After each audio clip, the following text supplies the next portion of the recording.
नमस्ते। कभी सोचा है कि दुनिया में हर चीज का एक नाम क्यों और कैसे होता है? चलिए, आज व्याकरण के इस राज को एक कहानी के जरिए समझते हैं। तो तैयार हो जाइए संज्ञा की इस मजेदार कहानी के लिए। तो कहानी शुरू होती है एक बहुत ही अनोखे शहर से जिसका नाम था शब्द नगर। जैसा नाम है वैसा ही शहर। यहाँ सिर्फ शब्द ही शब्द रहते थे। और इसी शहर के एक स्कूल में एक दिन व्याकरण दीदी क्लास में आई एक नया पाठ पढ़ाने के लिए। दीदी ने अपना पहला सबक उन नामों से शुरू किया जो बहुत ही खास होते हैं, मतलब जो सिर्फ किसी एक की ही पहचान होते हैं। व्याकरण में हम इन्हें कहते हैं व्यक्तिवाचक संज्ञा। चलिए देखते हैं दीदी ने ऐसे कैसे समझाया। उन्होंने क्लास में ही बैठे एक बच्चे की तरफ इशारा किया और कहा, देखो ये राम है। अब यहां समझने वाली बात यह है कि राम नाम सिर्फ और सिर्फ इसी एक लड़के की पहचान है, किसी और की नहीं। तो मतलब बिल्कुल साफ है। कोई भी ऐसा शब्द जो किसी एक खास मतलब किसी स्पेसिफिक इंसान, जगह या चीज का नाम बताए, उसे ही व्यक्तिवाचक संज्ञा या अंग्रेजी में कहें तो प्रॉपर नाउन कहते हैं। ये उसका अपना पर्सनल नाम है। जैसे कि राम या सीता, ये किसी खास व्यक्ति के नाम है। दिल्ली, जो कि एक खास शहर का नाम है, या फिर ताजमहल, जो दुनिया में एक ही है। ये सारे के सारे व्यक्तिवाचक संज्ञा के बढ़िया उदाहरण हैं। अच्छा, तो अब कहानी में थोड़ा और आगे बढ़ते हैं। दीदी ने अब बच्चों को एक और तरह के नाम के बारे में बताया। एक ऐसा नाम जो किसी एक का नहीं, बल्कि पूरी की पूरी जाति या ग्रुप का होता है। दीदी ने समझाया, जब हम कहते हैं लड़का, तो हम किसी एक खास लड़के जैसे राम की बात नहीं कर रहे होते। अरे, हम तो दुनिया के किसी भी लड़के की बात कर रहे होते हैं।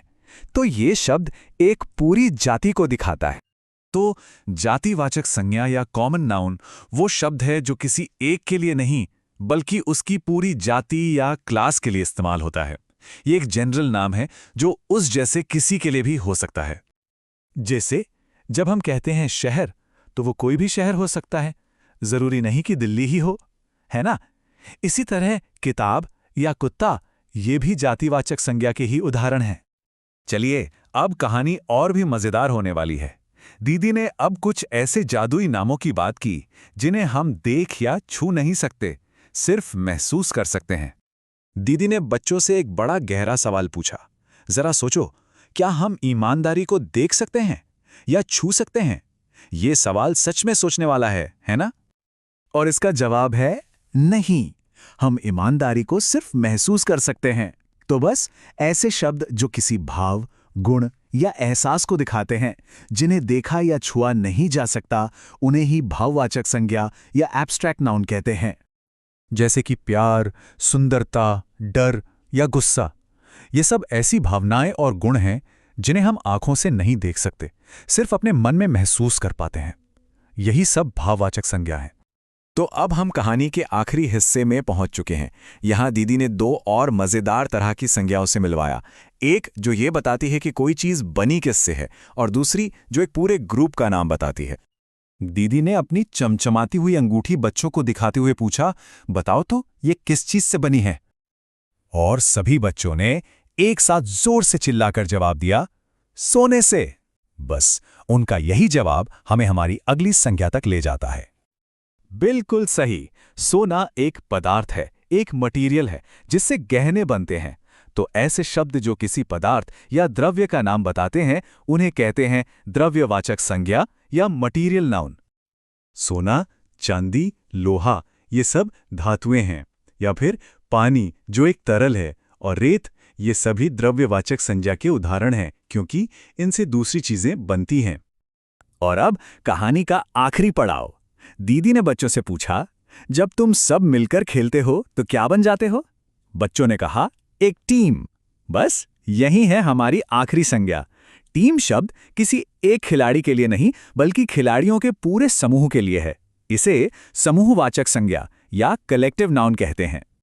जैसे जानवरों का झुंड, सिपाहियों की सेना या हम सब का परिवार, ये सभी शब्द एक पूरे समूह को दर्शाते हैं।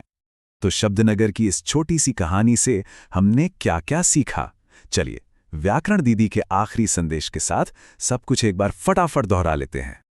दीदी का सबसे जरूरी संदेश ये था कि दुनिया में हर नाम एक संज्ञा है, चाहे वो किसी इंसान का हो, किसी जगह का, किसी एहसास का हो या फिर किसी समूह का। हर नाम की अपनी एक खास जगह होती है। चलिए इस टेबल में पूरी कहानी का सार एक बार में देख लेते हैं। व्यक्तिवाचक यानी किसी का खास नाम, जैसे राम।